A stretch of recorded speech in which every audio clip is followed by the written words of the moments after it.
لالچیں اتنی زیادہ آ گئی کہ ان لالچوں کی وجہ سے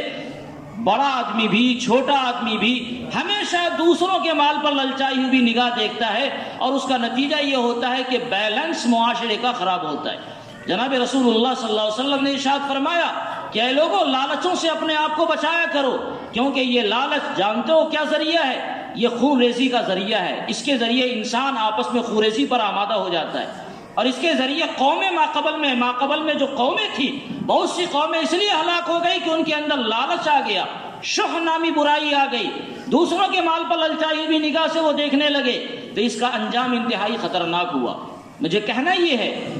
کہ اللہ تعالیٰ نے جن حضرات کو مال دیا، وہ مال والے اپنے مال کو خرچ کریں، اور جو حضرات ضرورت مند ہیں، واقعتاً ضرورت مند ہے، وہ حضرات اگر واقعتاً ضرورت ان کے ساتھ ساتھ، تو ضرورت کا اظہار ایسے لوگوں کے پاس یقیناً کریں کہ جو حضرات دینے والے ہیں۔ لیکن بلا ضرورت کسی کے پاس جانا یا بلا ضرورت کسی سے کسی مال کا مطالبہ کرنا، یہ نقصان دہ ہوتا ہے۔ ایسے غریبوں کا حق مارا جاتا ہے جو غریب واقعتاً مستحق ہوتے ہیں، اور آدمی جب دینے والا دے دے کر اکتا جاتا ہے تو مستحق لوگ بھی پہنچتے ہیں تو آدمی بعض اوقات عذر کر دیتا ہے۔ اور خاص طور سے ایک اور بات کی طرف میں اشارہ کرنا چاہتا ہوں، کبھی انسان تو دیتا ہے اللہ کے لیے،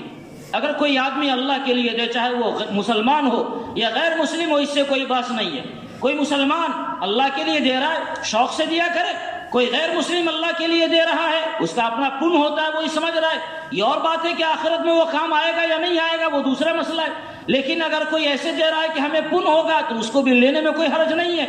ایک شکل تو یہ ہوتی ہے، لیکن کبھی کبھی آدمی کو اپنے دینے میں کہیں مفاد چھپا ہوا ہوتا ہے۔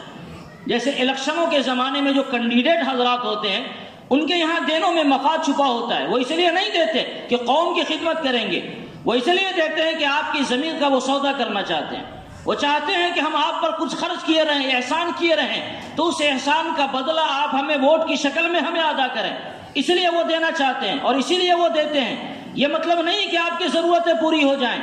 اگر واقعتاً یہی مطلب ہو اور ان کی خواہش، ان کی نیت یہی ہو کہ آپ کی ضرورت پوری ہو، آپ ہمیں ووٹ دیں نہ دیں، تو الحمدللہ بہت اچھا ہے۔ ایسے حضرات کو بھی کھل کر مدد کرنی چاہیے، اور ایسے حضرات کو قوم کی امداد کے لیے آگے آنا چاہیے۔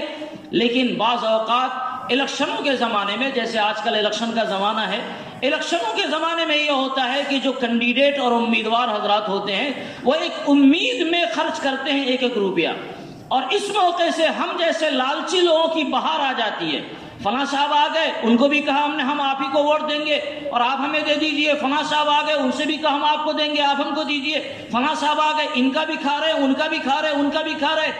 تو ایک تو یہ کہ آپ لالچ کی بری بلا کے اندر مبتلا اور گرفتار ہیں، اور دوسرے سبھی سے آپ جھوٹ بول رہے ہیں کہ ہم آپ کے ہیں۔ جب آپ نے کسی کا پیسہ اپنے ہاتھ میں پکڑ لیا، گویا آپ اس کو یہ یقین دلا رہے ہیں کہ صاحب ہم تو آپ کے ہیں، اور آپ نے ہمارے زمین کا سودا کر لیا، حالانکہ آپ جھوٹ بول رہے ہیں۔ اگر اس نے آپ کے ضمیر کا سودا کیا تو آپ کا ضمیر کتنا گرا ہوا ہے کہ اس کو پیسوں کے ذریعے تولا جا رہا ہے۔ ضمیر کا سودا کہیں پیسوں کے ذریعے ہوتا ہے۔ ضمیر تو وہ چیز ہے کہ گردن کٹ جائے گی مگر ضمیر پر آنچ نہیں آ سکتا ہے۔ آدمی اتنا زیادہ گر جائے کہ 2-4-10 روپے کے خاطر اپنی ضمیر کا سودا کر دے، یہ مسلمانوں سے ہمیں تصور میں نہیں آتا کہ مسلمان بھی ایسا کر سکتا ہے۔ لہذا ایسے موقع سے جب کسی کو کسی سے کوئی امید ہو، اس امید کی بنیاد پر وہ مدد کرنا چاہیں، تو ایسے موقع سے ہم سب کو تو اور زیادہ ہوشیار ہونے کی ضرورت ہے کہ جو حضرات ہمارا تعاون کرنے کے لیے آگے بڑھتے ہیں، آپ ان کی نیتوں کو ٹٹولیے، صرف پوچھئے نہیں بلکہ نیتوں کو ٹٹولیے کہ آپ کی یہ مدد، آپ کا یہ امداد، آپ کا یہ تعاون اس لیے ہے کہ آپ اللہ کی رضا کو تلاشنا چاہ رہے ہیں، یا اس لیے ہے کہ آپ ہم سے کوئی امید رکھ رہے ہیں۔ اگر ہم سے آپ کوئی امید رکھ رہے ہیں تو ہم چاہے کتنوں غریب ہوں، چاہے کتنوں فقیر ہوں، دانے دانے کو ترس رہے ہوں، میں آپ سے کہتا ہوں خدا کے واسطے ایسے تعاون کو لات مار دیجئے، کیونکہ یہ آپ کے ضمیر کا سودا ہوگا، یہ آپ کے ضمیر کا سودا ہے، اور اپنے ضمیر کا سودا کرنا یہ کسی مسلمان کے شایان شان نہیں ہے۔ اور خاص طور سے اس وقت جب کوئی دینے والا ہمارا دینی بھائی نہیں ہے، غیر مسلم ہے، اس کو ایک امید ہوتی ہے اور اس امید کے اوپر بیچارہ خرچ کرتا ہے۔ اب اگر وہ اس امید پر پورا نہیں اترے گا تو کھایا تو ایک بندہ لیکن بدنام سارے ہی لوگ ہوں گے، سارے ہی لوگ بدنام ہوں گے کہ مسلمان ایسے ہوتے ہیں، کھا لیا، لوٹ لیا، ختم کر دیا، برباد کر دیا، اور ووٹ کے نام پر ایک ووٹ ہمیں نہیں آیا، یہ صورتحال میرے بزرگوں اور بھائیوں اچھی چیز نہیں ہے۔ واقعتاً اگر آپ کو ضرورت ہے، واقعتاً ضرورت ہے، دل پر ہاتھ رکھ کر آپ دیکھیں کہ واقعتاً ضرورت ہے، تو کیا ملت کے قائدین یا ملت کے یہ نونہالان یا ملت کے یہ ذمہ دار حضرات جن کو اللہ تعالیٰ نے 1 روپیہ دیا ہے، یہ لوگ اتنے مر گئے کہ ہم میں سے جو فقیر آدمی ہے، جو مستحق آدمی ہے، اس کی ضرورتوں کا ہم خیال نہیں رکھے؟ یہی بھوارہ ہے۔ اس بھوارے کے اندر ابھی 3 مسجد بنی ہے اور اس مسجد کی تکمیل کا بڑا انتظام اس بھوارہ والوں نے کیا ہے۔ اتنا دل گردہ اللہ رب العزت نے بھوارہ والوں کو دیا ہے۔ اس کے علاوہ بڑی بڑی ضرورتیں الحمدللہ ہمارے یہاں پوری ہو جاتی ہیں۔ کوئی آدمی، اس کی شادی کا مسئلہ ہے، کوئی بندہ بیمار ہے، اس کی بیماری کے علاج کا مسئلہ ہے، کوئی بندہ کسی اور ضرورت سے پریشان ہے، اپنی پریشانی کا تھوڑا سا اظہار کرتا ہے، اور اسی 100 آدمی میں 2 4 10 20 50 آدمی کھڑے ہوتے ہیں، کوئی 100 روپیہ، کوئی 50 روپیہ، کوئی 10 روپیہ دے کر اس کی ضرورت پوری کی جاتی ہے۔ تو جب مسلمانوں میں ایسے دل گردے والے موجود ہیں تو کیا ضرورت ہے ایسے لوگوں کا تعاون ہمیں لینے کی جو ہم سے کوئی امید رکھتے ہوں، اور اگر اس امید پر ہم پورا نہیں اترے تو کل کو وہ ہمیں گالی دیں اور برباد کریں۔ سیدنا امام ابو حنیفہ رحمۃ اللہ علیہ کا معاملہ تو یہ تھا کہ اگر کسی کو قرض دے دیتے تھے تو اس کے گھر کے سائے سے نہیں گزرتے تھے۔ گھر کا جو سایہ ہوتا ہے، سورج ہے، اس کی وجہ سے گھر کا سایہ آیا، اس کے سائے سے نہیں گزرتے تھے، کیونکہ ہم سائے سے گزریں گے تو ایسا نہیں ہے کہ ہم نے اس کو قرض دیا تو اس کی وجہ سے کوئی فائدہ ہم نے حاصل کر لیا۔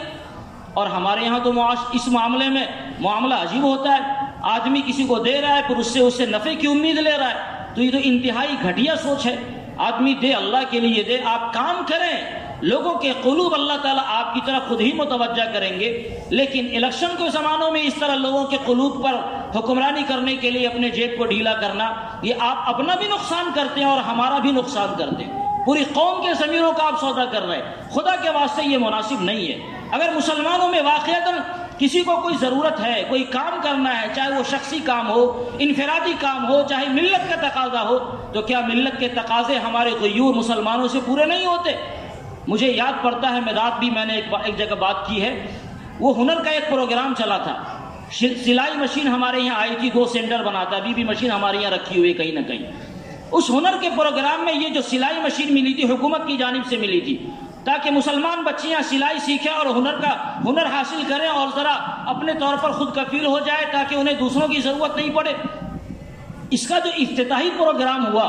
اس افتتاحی پروگرام میں ایک ڈرامہ اسٹیج دیا گیا جس میں یہ دکھلایا گیا کہ ایک پنجرہ ہے، اس پنجرے میں نقاب پوش بہنیں ہیں، اور ان پنجرے کو کھولا گیا، وہ نقاب پوش عورتیں اس پنجرے سے باہر نکل رہی ہیں، اور یہ تاثر دیا گیا کہ مسلمان عورتیں مسلمانوں کے ماتحت جب رہتی ہیں تو وہ قید میں رکھی جاتی ہیں، اور قید میں رکھنے کی وجہ سے ان کی زندگی دشوار ہو رہی ہے۔ حکومت نے ان عورتوں پر یہ احسان کیا کہ انہیں سلائی مشین دے کر انہیں اس قید سے آزادی دلائی، اور اے لوگوں اس سے سبق حاصل کرو، مسلمان عورتوں کو آزاد کرو۔ اسی پر حضرت مولانا نظام الدین صاحب رحمۃ اللہ علیہ، امیر شریعت سادس، انہوں نے بڑا زبردست تبصرہ فرمایا تھا اور مسلمانوں کے دلوں کو جھنجھوڑتے ہوئے کہا تھا کہ لوگوں تمہاری غیرت کہاں مر گئی؟ ایک سلائی مشین جو 2 4 5 ہزار روپے کی اس کی معمولی قیمت ہے، کیا مسلمانوں کے جیب اتنے خالی ہو گئے، یا مسلمان اتنا کنگال ہو گیا، یا مسلمان اتنے بخیل ہو گئے کہ اپنی بہنوں کی ضرورتوں کے لیے 2 4 10 ہزار روپے خرچ نہیں کر سکتے، اور اس کے لیے آپ دوسروں سے تعاون لیتے ہیں، اور دوسرے آپ کو اس طرح حقیر نگاہوں سے دیکھتے ہیں،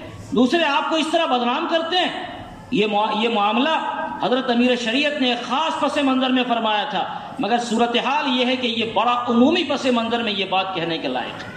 اور صورتحال یہی ہے کہ جب مسلمان کسی کے سامنے ہاتھ پھیلاتا ہے کسی امید کی بنیاد پر، تو آدمی اپنی امید میں وہ تو دے دیتا ہے، لیکن جب اس کی امید پوری نہیں ہوتی تو کہا جاتا ہے مسلمان اتنی گری قوم ہے، بھکاری قوم ہے، ایسی نچلی قوم ہے جو کھا لیتی ہے اور نام تک نہیں لیتی، ڈکارتی نہیں ہے۔ میرے بزرگوں اور دوستوں، تھوڑے سے پیسے کے لالچ سے آخر مسلمان جو اتنا عظیم تھا،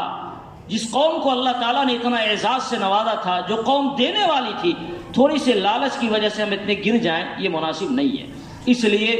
میرا یہ پیغام ہے، میری یہ گزارش ہے، اللہ تعالیٰ نے جن لوگوں کو دینے والا بنایا وہ دینے والے بنائے۔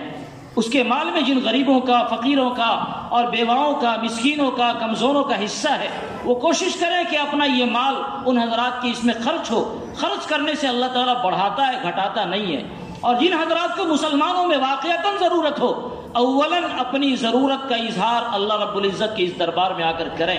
مسلمان جب بے بسی کے ساتھ چاروں طرف کے اس کے راستے بند ہو جاتے ہیں، اور ایک رب ذوالجلال کے راستے کے علاوہ کوئی اور در کھلا ہوا نہیں ہوتا۔ جب آدمی دیکھتا ہے کہ نہ ہمارا آگے سہارا، نہ پیچھے سہارا، نہ دائیں نہ بائیں، اور اللہ تعالیٰ سے کہتا ہے یا اللہ آپ کے علاوہ کوئی سہارا نہیں ہے، تو عرش الہی کانپ اٹھتا ہے اور آسمان کے ساتوں دروازے کھلتے ہیں اور اللہ تعالیٰ کی خصوصی رحمت اس بندے پر ہوتی ہے۔ مانگ کر دیکھے، یقیناً مانگ کر دیکھے تو اللہ تعالیٰ کی یہ رحمت کے نظارے آپ کو جگہ جگہ نظر آئیں گے۔ اور اس کے علاوہ اگر مانگنا ہی ہے تو اپنے ایسے بھائیوں سے مانگے جو آپ کو دے تو اپنا احسان نہیں جتاویں، بلکہ وہ آپ کے احسان مند ہوں کہ آپ کا احسان ہے کہ آپ نے ہمارے مال میں لے کر ہمارا بینک بیلنس آخرت میں جمع کر دیا۔ ایسے لوگوں کے پاس خدا کے واسطے، چاہے وہ مسلمان ہو چاہے غیر مسلم ہو، نہیں جاویں جن کو آپ سے کسی طرح کی کوئی امید ہو، اس سے معاشرے کی بدنامی ہوتی ہے۔ اللہ تعالی ہمیں سننے سمجھنے والا اور اس پر عمل کرنے والا بنائے۔ آمین۔ وآخر دعوانا الحمدللہ۔